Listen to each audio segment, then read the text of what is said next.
اگر کبھی کسی کا راز پتہ چل جائے تو سب سے پہلے تو اپنے دل میں یہ بات سوچیں کہ ہم کوئی بے عیب ہیں، ہمارے اندر عیب کوئی نہیں، کمزوریاں کوئی نہیں، غلطیاں کوئی نہیں، کہیں کوئی ہم نے کبھی غلط حرکت نہیں کی، کبھی نہیں جھوٹ نکلا ہم سے۔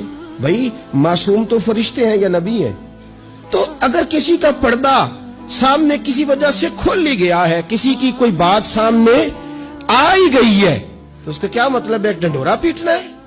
میں نے پہلے بھی کہا تھا کہ اپنی ساری غلطیوں سمیت اپنے آپ سے پیار ہے، اور دوسرے کی ایک کا پتہ چل گیا تو اس سے کیسے نفرت شروع ہو گئی جی؟ میرے نبی پاک علیہ السلام کا جو انداز ہے نا بات کرنے کا، وہ تو موہ لیتا ہے من کو۔ ابن ماجہ کے لفظ سنیے، نبی پاک علیہ السلام نے فرمایا کسی کی برہنگی اگر کہیں سے کسی کا کپڑا ہٹ گیا ہے تو دنیا میں اسے چھپا دے، رب قیامت میں تیری پردہ پوشی کر دے گا، اللہ پردہ پوشی تیری کر دے گا۔